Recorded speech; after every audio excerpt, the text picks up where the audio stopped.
नहमदुहु व नुसल्ली अला रसूलिल करीम अम्मा बाद फ़ाऊज़ु बिल्लाहि मिनश शैतानिर रजीम बिस्मिल्लाहिर रहमानिर रहीम। मेरे प्यारे दोस्तों, अल शिफा क्लिप्स की जानिब से हकीम खिज़र हयात हाज़िर खिदमत है और आप सब भाइयों को खुश आमदीद कहता है। इससे पहले कि हम वीडियो की तरफ चलें, आप सब भाइयों से इल्तमास है कि आप अपने चैनल अल शिफा क्लिप्स को सब्सक्राइब करें ताकि हर नई आने वाली वीडियो आप तक आसानी से पहुंच सके। अगर वीडियो अच्छी लगे तो लाइक और शेयर भी कर लें। तो चलिए अब हम अपनी वीडियो की तरफ चलते हैं। सबसे पहले जो आप लोगों से गुजारिश है कि नुस्खा बनाते वक्त आपने सबसे पहले अच्छी अशिया जो शामिल हैं नुस्खे में होनी चाहिए।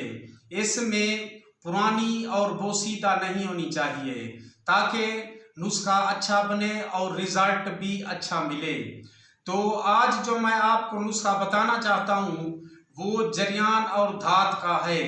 ख़ास तौर पर नौजवान जो लड़के हैं तकरीबन 15-20 साल की उम्र के, तो इनको ये तकलीफ होती है और वो शर्म की वजह से किसी को बताते नहीं और इसके नुकसानात बहुत होते हैं। इसमें आपने सबसे पहले स्कंद नागौरी 1 तोला ले लेना है और इसे अच्छी तरह सफूफ बनाकर कपड़ छान कर लेना है या छलनी वगैरह से छान लेना है। दूसरे नंबर पे आपने सस्तावर लेना है, उसको भी इसी तरह सफूफ बनाकर इसके अंदर शामिल करें। तीसरे नंबर पर बथारा है, उसे भी कुछ देर धूप के ऊपर रखना है ताकि ये अच्छी तरह से खुश्क होए और आसानी हो इसको कूटने में या सफूफ बनाने में। तो इन चीज़ों को तीनों को आपने बराबर 1-1 तोला लेना है और मिक्स कर लेना है। इसके अंदर 2 तोले मिश्री इस शामिल कर लें और इस सफूफ को किसी बंद अशिया में रखना है ताकि आप ये गीला वगैरह ना हो, घेम वगैरह ना हो सके।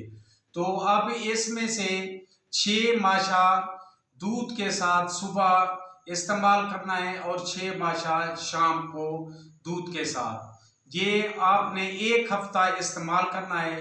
इंशाअल्लाह इससे बेहतरीन आपको रिज़ल्ट मिलेगा और जिस्मानी ताकत भी महसूस होगी।